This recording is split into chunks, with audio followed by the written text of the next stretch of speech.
Bom, testando aqui a todos. Bem, eu dei uma alterada um pouco no cenário, já que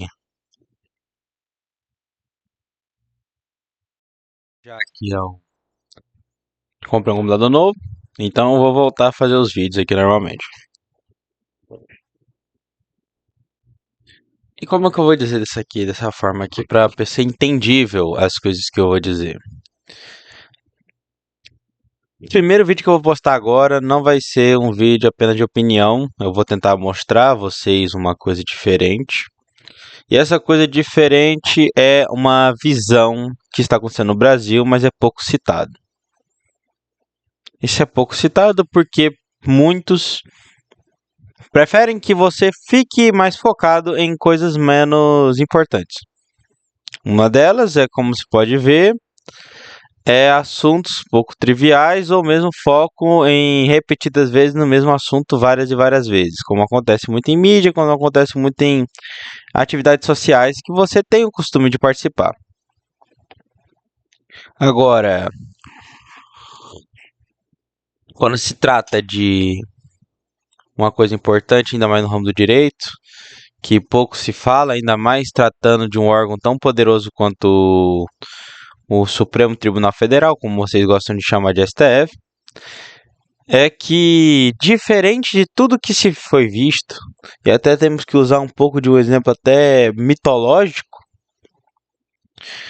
o STF mudou um pouco da origem latina que se tinha, que era a base de leis ligadas ao napoleonismo, ligadas ao Código Civil Napoleônico, que depois se tornou Código Civil Brasileiro e depois tivemos outros antecedentes. Agora o Brasil está sofrendo uma fase um pouco diferente do pensado. Se você for ver alguns vídeos contratualistas, vídeos empresariais, dizem que o Brasil está passando numa fase híbrida entre o direito contratual, o jus naturalismo e jus positivismo, ou das common laws e das civil laws. E essa fusão seria uma mistura entre as leis americanas, que foram as inspirações brasileiras, e as leis francesas, que são as inspirações majoritariamente brasileiras desde a época do Império Brasileiro. O detalhe é que o Brasil não está fazendo esse tipo de pensamento. Ele está cometendo outro ato. Está havendo no Brasil uma coisa chamada germanização do direito, ou como podemos dizer, uma tentativa de Beowulf. Beowulf, como alguns aqui devem saber, se tem conhecimento de literatura, é um personagem heróico de histórias germânicas. Essa citação não foi feita por acaso, e sim porque Beowulf, como é um personagem icônico da cultura germânica alemã, ele também é uma referência ao que acontece, pois os moldes dentro da civilização brasileira se veem muito das ideias francesas, latinas, romanas, canônicas, portuguesas, espanholas, ainda mais na época da Ibéria, por isso que nós temos alguns documentos filipinos dentro do Brasil, na época de Filipe, leis americanas e de citações de alguns vizinhos.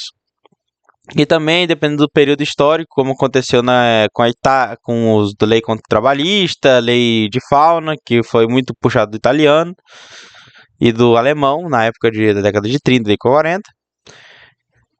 Lá também, essa alteração não só dá regramento das leis agora, mas sim do que chamamos de principialismo do direito.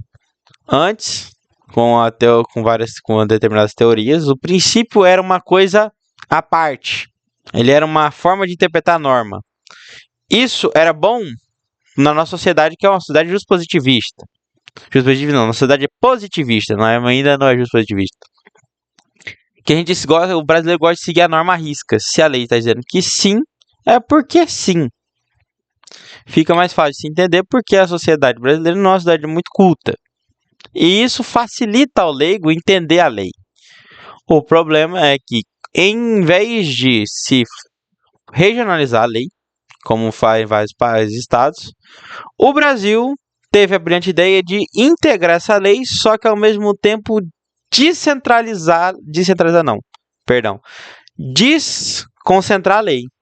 Então, ao mesmo tempo que ela está focada em um ponto como Código Penal, Código Civil, Códigos Comerciais e outros, ela está em uma zona de efeito que começou a entrar, que é a tal da lei por princípio.